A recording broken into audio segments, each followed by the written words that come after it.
Do you suck at building? It's okay, me too. For those of us who can't conjure masterpieces out of thin air, sometimes you look online and you see these really cool builds and you're like, I wish I could build like that. Or maybe you find a cool build you want for your world, but it's only one picture in a Reddit post. Or it's an ad and the tutorial is behind a paywall. Psst, forget that, we're gonna do it ourselves. If you found yourself discouraged by any of these scenarios in the past, fear not. Today I am going to teach you how to recreate epic builds from as little as just one reference image. Or at least I'm going to be doing that, and I will talk you through my methods and my approach, and hopefully you can apply that to your own worlds as well. Storytime. This is our Minecraft world. It has different countries. I'm a citizen of the Emirate. We're the best. We want to construct a UN building to host big meetings, house the Office of Global Affairs, and the Global Infrastructure Division. This is like step 0. We know what we want. A government building that conforms to Emirate build standards. Shameless plug. So we go to Pinterest, a great place for inspiration. Here's one. It's perfect. Download from Patreon. Darn. Luckily we've got our little friend here.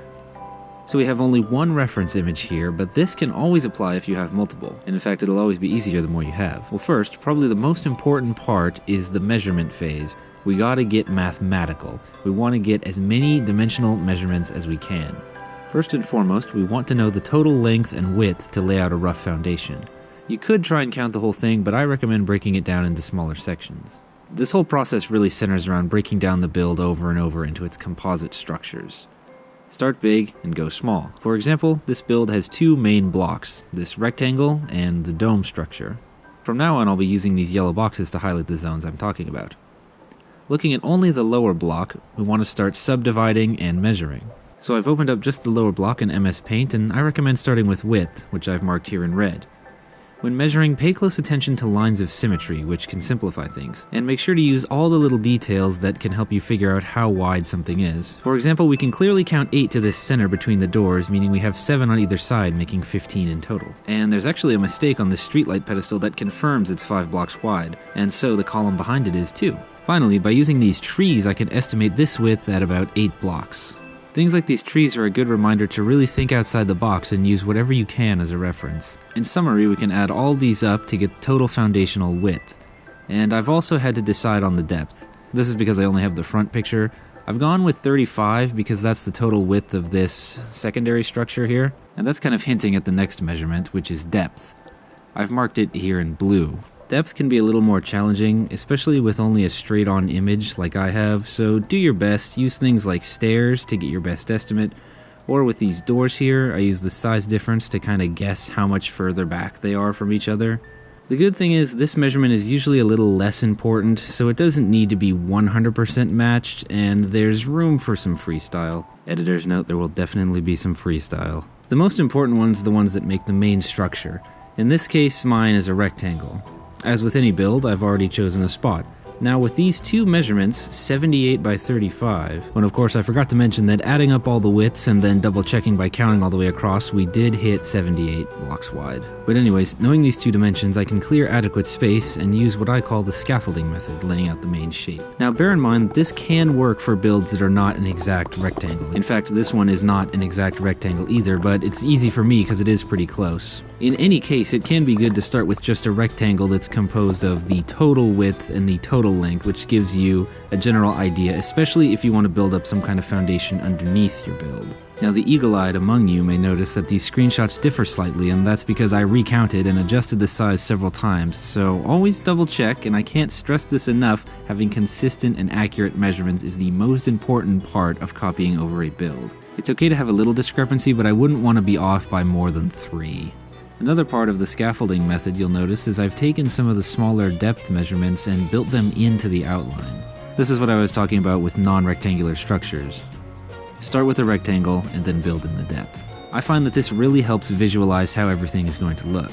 After you do this, it will much more closely resemble the final appearance, and we have a template ready for the next step.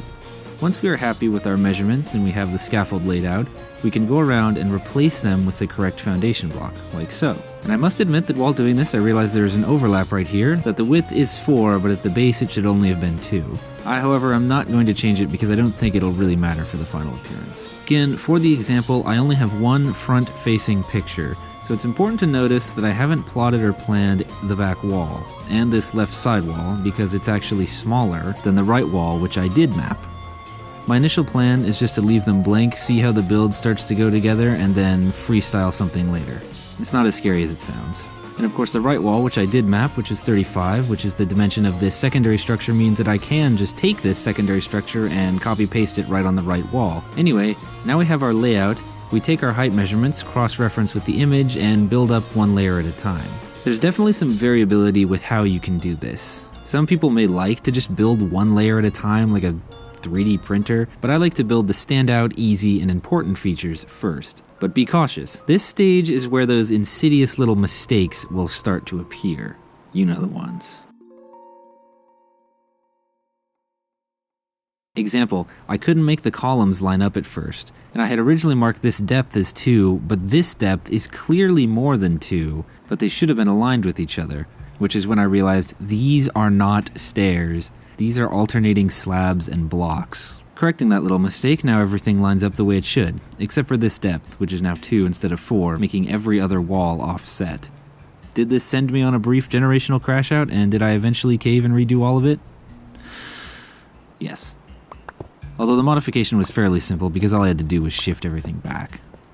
Generally, the vertical scaling is just following whatever makes the most sense to you. I'm doing the columns, then filling in between them, then the blank walls. Again, using standout details to help fill in the blanks. It's not exactly cost effective to measure out every little detail, so the vertical scaling is really the hardest part because you do have to just kind of look at the picture and copy it based on what you do know. It's often the most difficult because you have to deal with all the little details and where any minor measuring errors will begin to show themselves.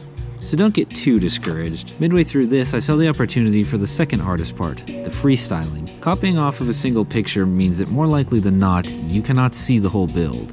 Now this is an easy place to panic or get in your head about your own ability.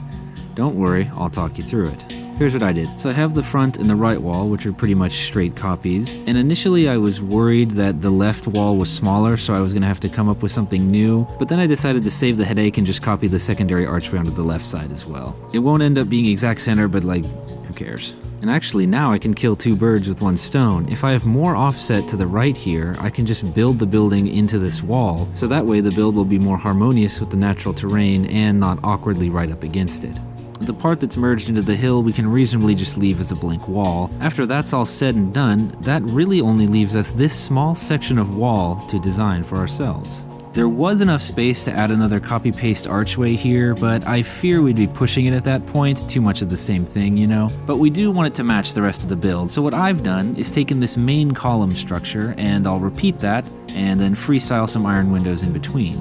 At this point in the build, I was so familiar with the basic structural elements that I whipped this up in like 20 minutes. Once we've got all these difficult detail bits built up, we can just fill in the walls, and it looks much more like a building now. These 2 upper layers are relatively simple, so slap them on one at a time, and I'm starting to get excited at this point because I can see the light at the end of the tunnel. My build is starting to look like it's meant to. Remember when we broke the build into 2 main blocks? Well, now it's time for the second block, the dome. This is, as all non-rectangular structures are, kind of scary looking, but we'll try to use symmetry to our advantage. In my reference, I have almost half, but we really only need a quarter of a circle to mirror it. Alright, what I want to do here is a little more freelance heavy, but bear with me. I have some basic lengths and heights, but depth won't do much good here. In yellow, I've marked out what I think is a quarter section, and we can start by mirroring that and laying it out. We want it to be centered, so I'll use scaffolding to trace the center line in both directions. Now I need the diameter. Going back to our reference image and counting across the whole thing, I tentatively have 33, which equates to a center block and 16 on either side. Does it fit? No, it certainly does not. Short by 2 blocks. God. But it's okay. It's small enough we can adjust our center. 2 blocks is not that much, but if it was more than that, we were pretty close to disaster here if the depth was not wide enough. So when you break down and do your measurement phase and make your diagrams like I have, I highly recommend doing the whole build at once. I of course didn't do that. Okay, I made that mistake so you don't have to. Just remember, we're copying a build from a single picture here, so 99% accuracy is plenty acceptable in my book. Using my yellow pattern from earlier, we can lay out the whole circle, replace the bottom, build up the flat surfaces first, and eventually fill in the round. I had a bit of trouble with the details, but I took my best guess and relied heavy on symmetrical patterns. Not bad. Now I can switch to my dome material and build it up using the same methods. Flat surfaces first, and I did end up taking off and reworking the top a few times, but eventually ended up with a shape that I'm happy with. Again, relying heavily on symmetry. You do something for one quarter, you do it for all of them. Then, same methods for the highest tower, and last but not least, don't forget this little glass dome. And with that,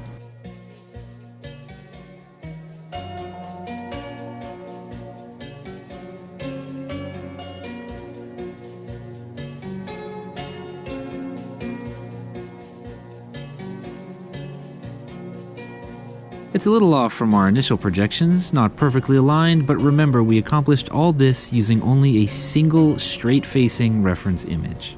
I'm not that great at designing large builds, but I sure can replicate them. Hopefully with these techniques I've showed, you can too. I wrote this script as I was building and tried not to cut much out because the truth is, I made some mistakes, stupid ones, and definitely hit a couple of these. But I wanted the viewers to see that because it's okay to make mistakes. Not fun, but it shouldn't stop you from trying.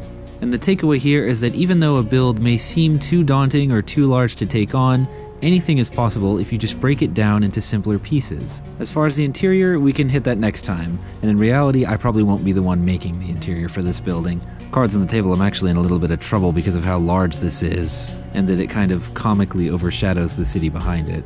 But if you're interested in interior design, like for part 2, I guess. I hope everyone enjoyed and that you will find these methods useful, and I grinded my ass off to build a building this large, this fast by myself, so please consider liking and subscribing, trying to hit 10,000 subs. Thanks so much for watching, and until next time.